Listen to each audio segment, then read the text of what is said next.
Welcome to Democracy Now!, democracynow.org, The War and Peace Report. I'm Amy Goodman. President Trump faces a growing backlash after financial disclosure forms revealed his personal income soared to $2.2 billion in the first year of his second term. That includes $635 million from a licensing agreement for Trump-branded cryptocurrency meme coins and $590 million from the Trump family's World Liberty Financial Crypto Project. Trump earned another $575 million from his real estate holdings. Trump's financial disclosure report sprawled over 900 pages. By comparison, President Obama's last such disclosure was just 8 pages.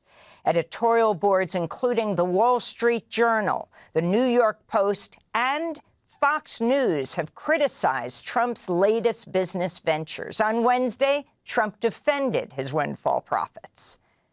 Critics say you're profiting off the presidency.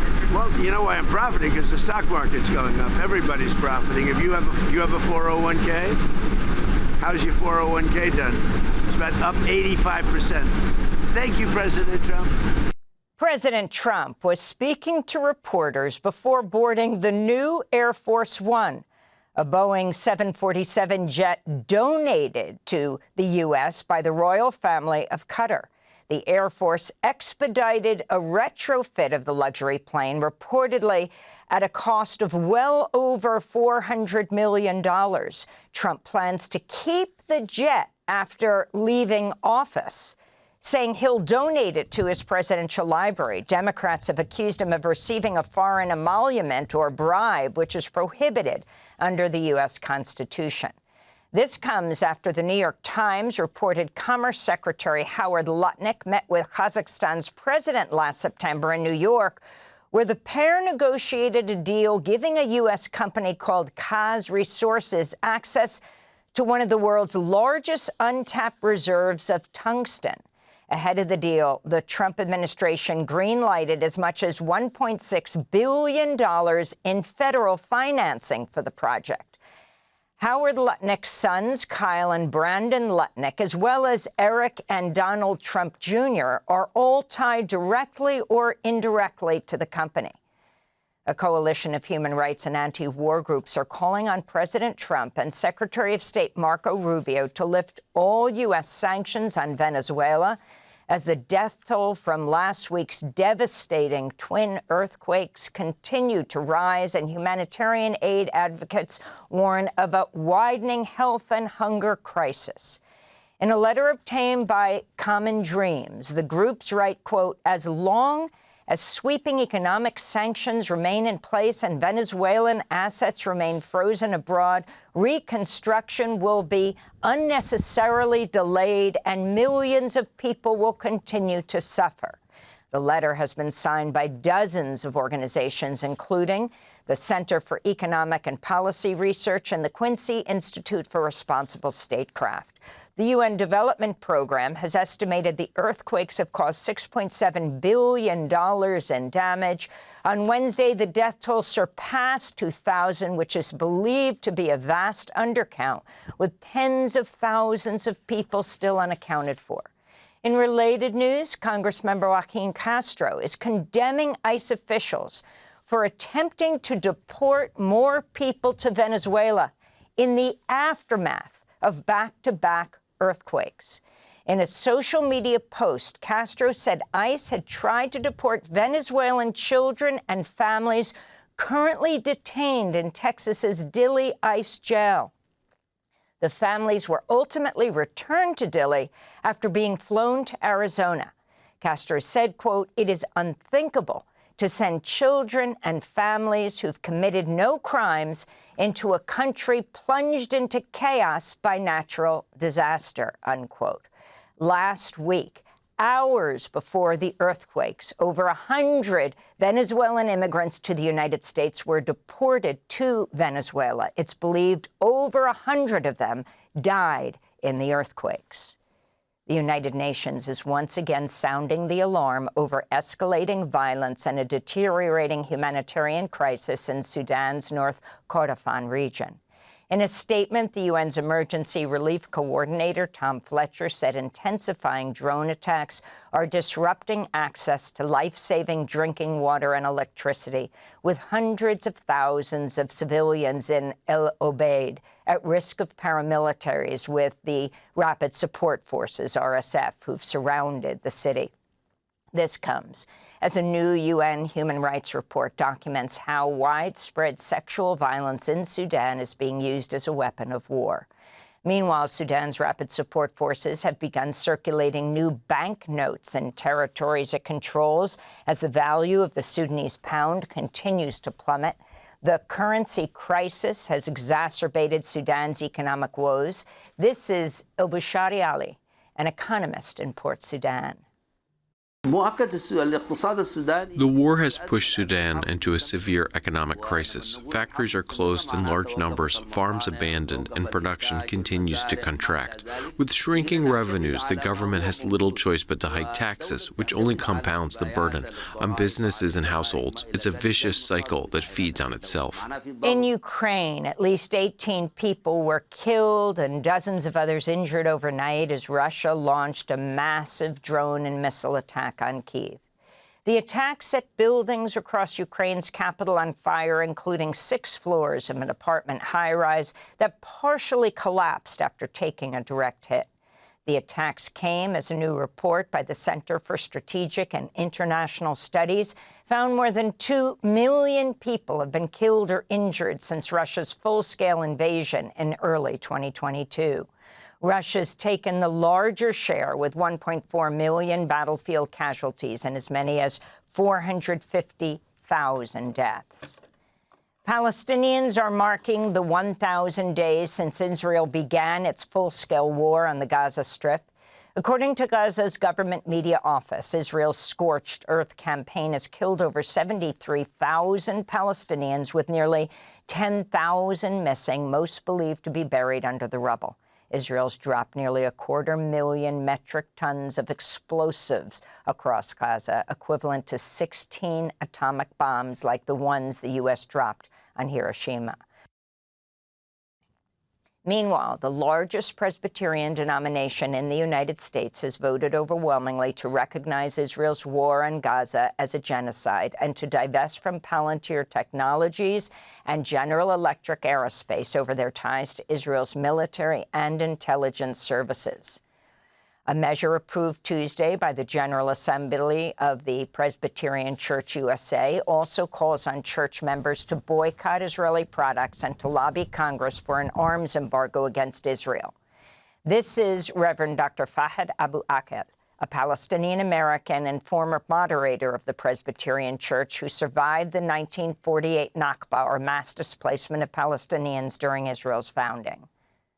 We have been silent on the destruction of most of the schools, universities, hospitals, mosques, and churches. You know, one church was Orthodox, Catholic, and also Baptist, all of which were done with our American-made weapons and dollars. Sibling in Christ, in the name of the living Christ, we cannot be silent on this matter any longer. The world's oceans experienced their hottest month of June ever. That's according to the European Union's Marine Environment Monitor, which reports the first 6 months of this year saw marine heat waves affect more than 80% of the global ocean, with hotspots in the Mediterranean, North Atlantic, and equatorial Pacific. Forecasters warn a powerful El Niño, paired with record levels of greenhouse gas pollution, could see even more temperature records fall in the coming months. Spain's government reports more than 1,000 people died of heat-related causes during last month's historic heat wave. Previously, officials in France said heat-related fatalities also topped 1,000 in June, while Germany has so far reported over 800 deaths. Here in the United States, the National Weather Service warns more than 165 million people across Midwestern and Eastern states are at risk of either major or extreme heat-related health issues over the 4th of July holiday weekend, with triple-digit temperatures in many cities. Forecasters warn New York, Philadelphia, and other cities could see record highs and their warmest ever overnight low temperatures. Meanwhile, the forecast for Washington, D.C. calls for triple-digit heat on the National Mall for Saturday's 4th of July celebrations, marking the 250th signing of the Declaration of Independence. President Trump is planning to speak at 9:45 Eastern Time, delaying fireworks celebrations. Trump has advertised the event as, quote, the most spectacular Trump rally of them all, unquote. ICE arrests have surged nationwide, with more than 10,000 immigrants detained in the last 5 days alone. That's according to the New York Times, which reports the White House has demanded an increase in detentions, ordering ICE officials to make at least 2,000 arrests a day. In related news, a Roman Catholic nun arrested by ICE in Texas has been released from custody. Sister Leticia Ugboja, who is originally from Nigeria, was walking to Mass at Our Lady of Sorrows Church in McAllen Sunday when she was detained by ICE. Her arrest drew bipartisan anger in Texas, leading to her release. In Texas, 7 more people were sentenced to prison on terrorism charges for attending a protest outside the Prairieland ICE jail last July 4th, during which fireworks were set off and a police officer was shot and wounded. All but one of the defendants sentenced Wednesday had pleaded guilty.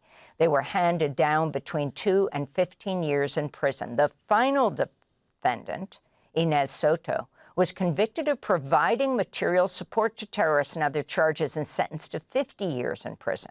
This comes just weeks after 8 other defendants who were convicted at trial were given unusually harsh, decades-long prison terms, including former Marine reservist Benjamin Song, who was sentenced to 100 years behind bars. To see our coverage of this case and others, go to democracynow.org. Republican House Speaker Mike Johnson says a bipartisan housing bill approved by the Senate last week will become law with or without President Trump's signature. Johnson told USA Today Trump has no plans to veto the bill, which he's refused to sign unless lawmakers first pass the Save America Act to rewrite U.S. election laws while imposing new voter ID requirements. On Monday, Trump called the housing bill a yawn. Some people say it's wonderful. To me, compared to the Save America Act, just about everything is a big yawn. Trump takes no action. The housing bill could become law automatically on July 10th. On Wednesday, the bill's co-sponsor, Massachusetts Senator Elizabeth Warren, said she still doesn't know Trump's plans. 1 week later, we don't know if the president is going to sign into law the biggest housing bill in 30 years, a bill that would build more housing, lower costs, and for the first time ever, stop private equity from buying up homes. If that sounds ridiculous, it's because it is. The U.S. House of Representatives has overwhelmingly approved a resolution that would force the public disclosure of records from Congress members who've used taxpayer money to settle sexual misconduct accusations. The resolution was sponsored by Republican Congress member Thomas Massie of Kentucky, with 420 lawmakers voting in favor. Massie's effort comes after former Congress members Tony Gonzalez and Eric Swalwell were forced to resign earlier this year over serious sexual misconduct allegations. Meanwhile, writer E. Jean Carroll is calling on President Trump to pay her $5.8 million from a jury verdict finding Trump sexually abused her in 1996 and then defamed her, after the U.S. Supreme Court this week refused to take up Trump's appeal of the verdict. And the actor, director, and activist Danny Glover has revealed he was diagnosed with Alzheimer's disease in 2023, saying it slowed his speech, movement, and memories. In 1968, Danny Glover took part in the longest campus strike in the nation's history, when the Black Students Union and the Third World Liberation Front organized to create the first school of ethnic studies in the country at his university, San Francisco State. He went on to perform in over 250 films, while remaining active in movements to end war, end apartheid, and in support of working people. To see our many interviews with Danny Glover over the years, including our visit to South Africa, where Danny Glover retrieved President Aristide and Mildred Aristide, the former president of Haiti, and brought them back on a plane to Haiti. I was on that flight. We documented the entire trip. You can see the story at democracynow.org. And those are some of the headlines. This is Democracy Now!, democracynow.org, The War and Peace Report. I'm Amy Goodman. And I'm Narmeen Sheikh. Welcome to our listeners and viewers across the country and around the world. Thanks for watching Democracy Now! On YouTube. Subscribe to the channel and turn on notifications to make sure you never miss a video. And for more of our audience-supported journalism, go to democracynow.org, where you can download our news app, sign up for our newsletter, subscribe to the daily podcast, and so much more.